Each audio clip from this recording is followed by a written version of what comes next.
Hello, my name is Jasmine Lee, and I am not your mama's astrologer. Welcome to the week. Wow, I just feel like the information station highway train is like baller this week. I really feel like there is so much information coming at us.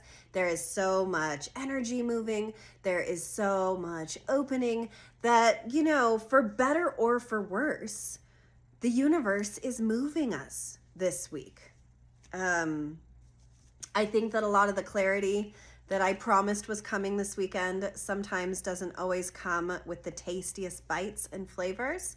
I think that whatever revelations you were able to have, or whatever aha moments, or whatever clear sky happenstances you were able to have, maybe felt more like we're paving the way for a more healthful, futuristic version of ourselves. If that makes sense, that no matter what was going on, and sometimes when the astrology promises something nice, sometimes we have to get through something not nice to get to the nice thing. And I feel like clarity doesn't always promise something nice. So heading into this week, there's a lot piggybacking off of what was going on last week. There's so much energy, and I've decided I'm going to do a completely separate podcast just about Aquarius so that we can really get straight about what we're getting straight this week. And I'm going to do it on the new moon, which is this Wednesday, because I think that that is the most excellent way to activate our next steps. So look out for that this Wednesday, a special podcast just about Aquarius, but here we are. And, Tuesday is going to be interesting because Mercury is going to be moving into Aquarius. So we have so much up in Aquarius right now. And let us not forget that Pluto is right meow, hanging out, just sitting there, licking its little paws, as the Pluto kitty does. And the problem with all of these planets starting to touch Pluto is you'd better be ready for the shift. Because if you aren't, it's going to feel like you're double taking, up in the media, in the politics, in the minutia of it all right now. It's going to feel like you're playing the catch-up game. Because also this week, on Thursday, we have Uranus going direct. So Uranus and Aquarius hang out together. They have a dialogue together. So when so much Uranian energy is going on, it's move it or lose it, guys. It's shift or, really feel caught and stuck in the trap of your own creation. So it's like good and bad, because it just depends on your level of desire to grow. If you are a person who does not like change, who struggles with the ever-moving tides of where our reality is going, then this is going to feel tricky. If you are looking for a pressure release valve of a readiness to want to move and change and shift, this week is going to feel really good. Having a new moon in Aquarius is a really beautiful opportunity to change. And it also happens to be on the Chinese New Year, which is where we're moving into the wood snake. So wood snake energy is all about, the snake that sheds its skin. It's all about transformation. But being in the wood element, it's really about this beautiful stability that comes when we're willing to take the platform out from under us that is a creation of our own and rebuild it in the now, in what is real and living inside of you now. So this year of the wood snake really represents transformation. It really represents shedding of the skins of our old habits and rituals, not only personally, but you're obviously seeing it play out on a global scale. Pluto being in Aquarius, it's a time of revolution. no matter how you slice it. So if that's going on in the world and politically and everywhere else, why not you too? Why not inside you too? Why not find the courage to shift? And this is the conversation I want to have this week. This is your homework. This is the thing, the contemplation moment that I want you to really take seriously is, what is your relationship to the truth? What if the truth went against something that you held as a deep-seated belief for most of your life? We talked about some of this last week, that notion that you grow up thinking certain things. You grow up as a product of your upbringing intellectually on some levels. And sometimes as you're growing up, you learn that things that you thought were always true aren't true. And then how do you carry on when for so long you've thought that the sky was green, but it turns out it's blue? What do you do when something that felt like a very easily accepted truth isn't the truth? And are you willing to step outside of yourself enough to understand that you're not always going to be right?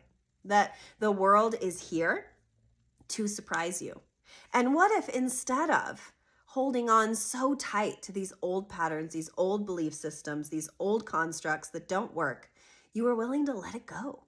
You were willing to become this higher level version of yourself, this transformation. What skin are you shedding right now? That's your homework to get to the cookie of the Aquarian new moon. And it's how I want you to work with the new moon. I want you to go home tonight and I want you to write some of these old behaviors and patterns that are still happening in your life and in your family unit or whatever, or in your work habits that you're really ready to let go of. What are you ready to let go of? And what are some that you know you're not ready to let go of but need to move? Because we don't have to change everything, though. Pluto, Uranus, Aquarius would really love that, would really love us to just change everything. But what if we didn't just go so loosey-goosey, we just incrementally admit that we have a problem, admit that maybe we're the problem, it's us? What if we all agreed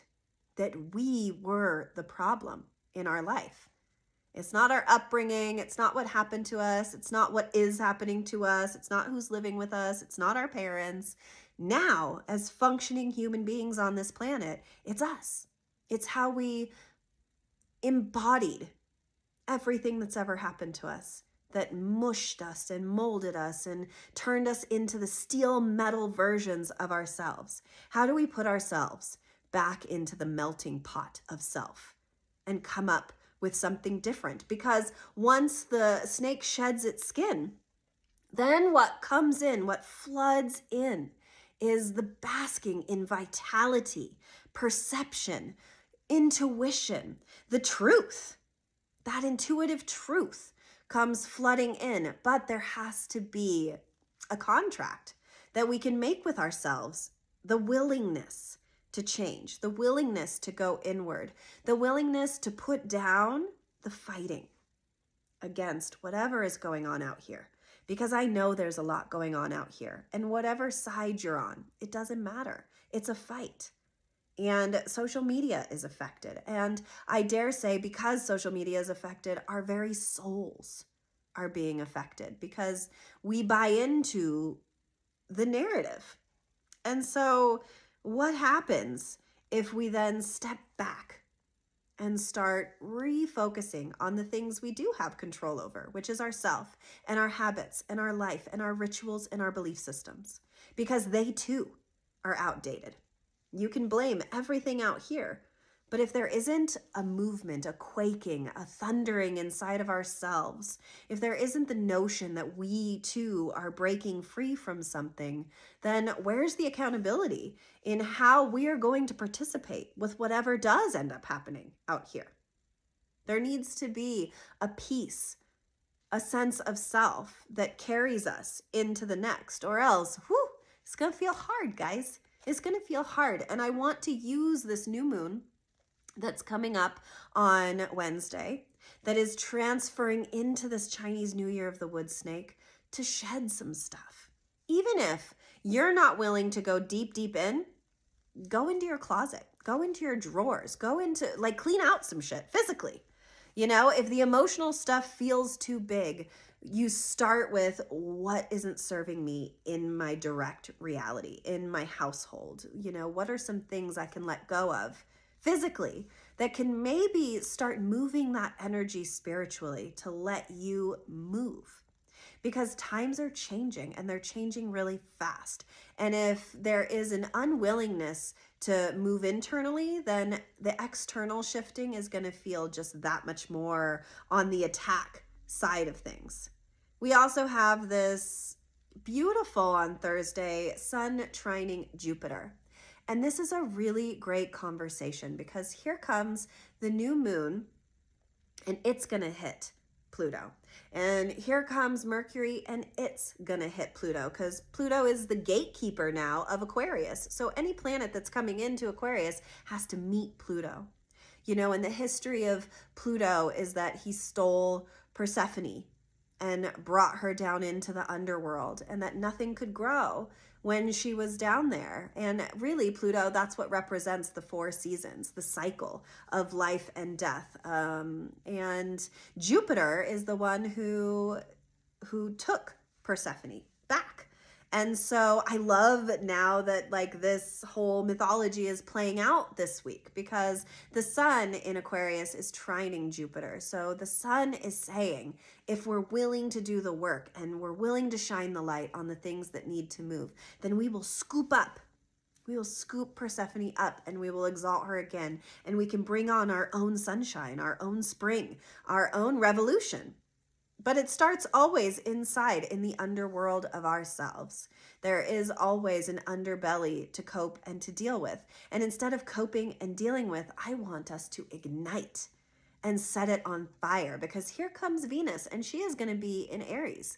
And that is not where she's comfy. She's enjoying being in Pisces. And once she gets into this fiery, notion, we also enter her pre-retrograde shadow. So whatever relationships aren't working, oh boy, by March, they're hella not going to be working.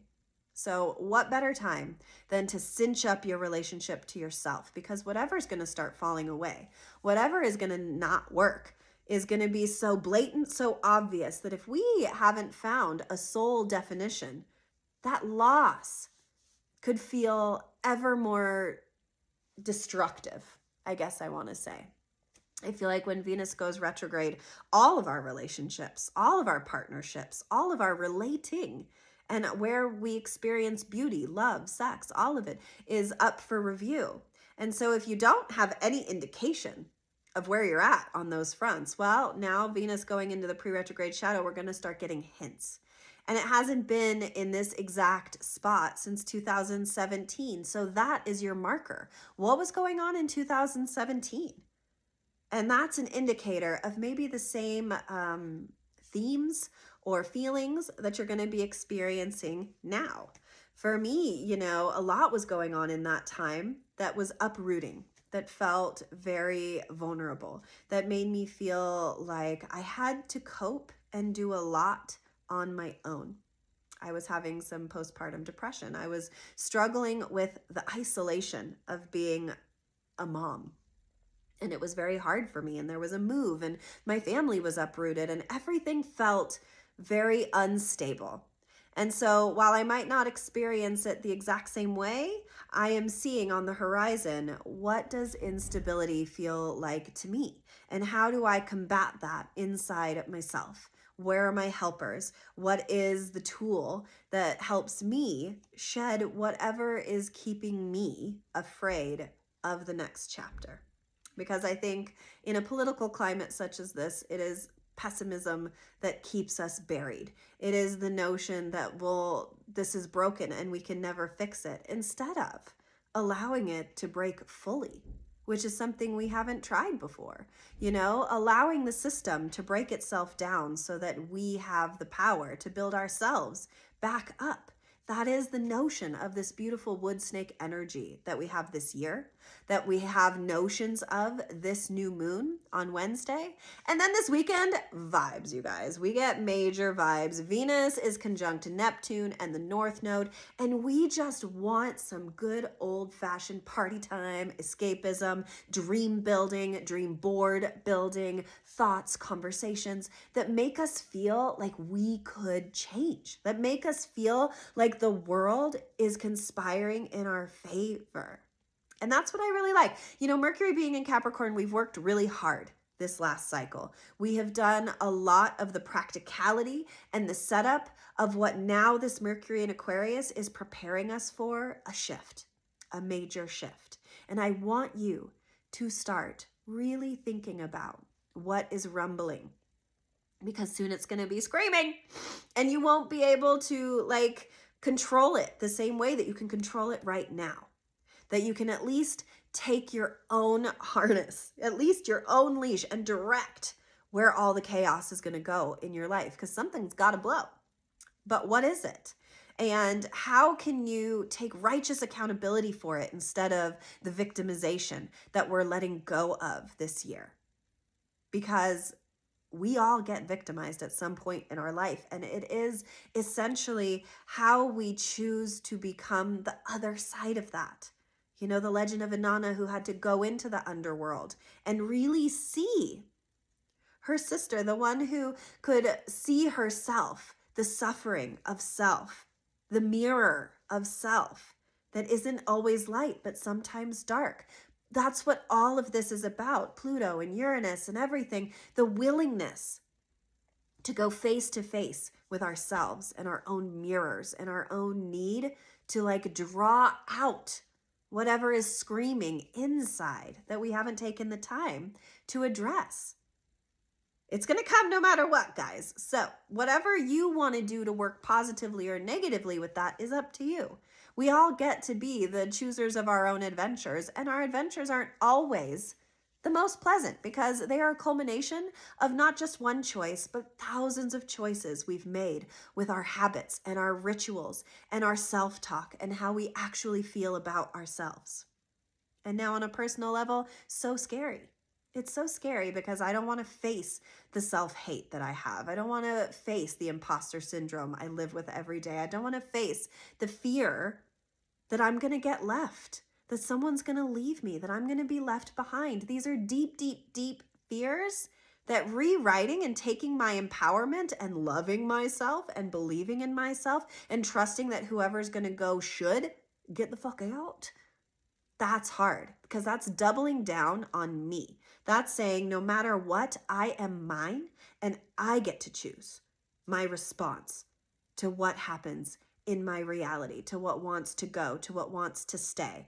I get to choose how to work with all of those ingredients. I get to bake my own fucking cookie this week, and so do you.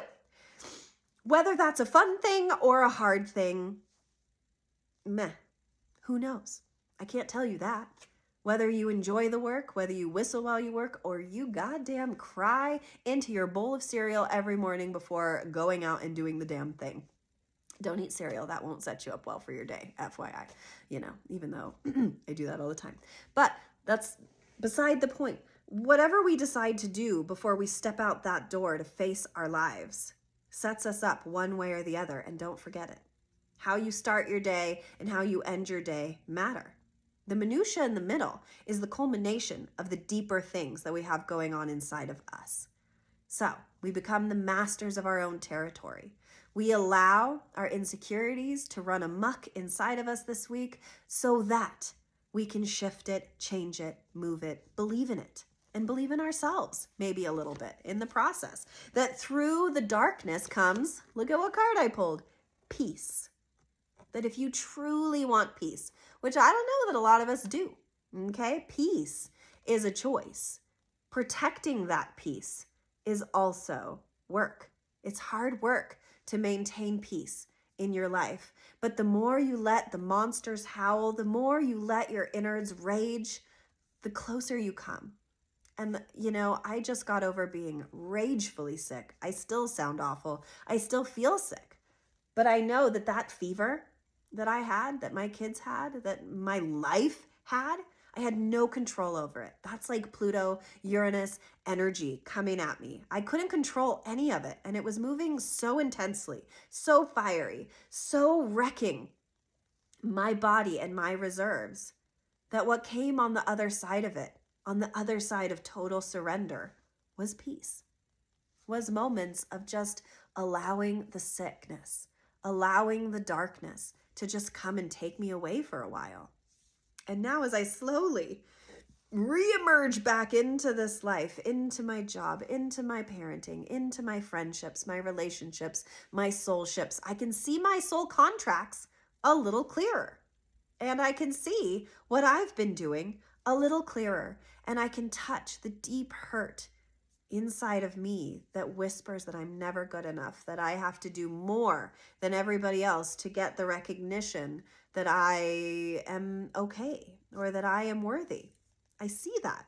How I'm going to work with it? To be continued. My partner and I joke a lot that I will give these podcasts and then promptly forget my podcast and not follow my own advice. And I will tell you that happens a lot. And if you flounder, if you fall on your face, if you decide to just hide under the covers this week, it's okay.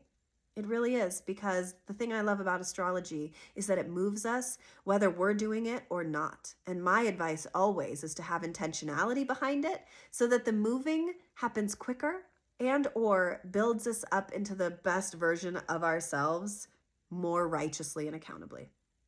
Thank you so much for listening. I so appreciate any comments, likes, shares.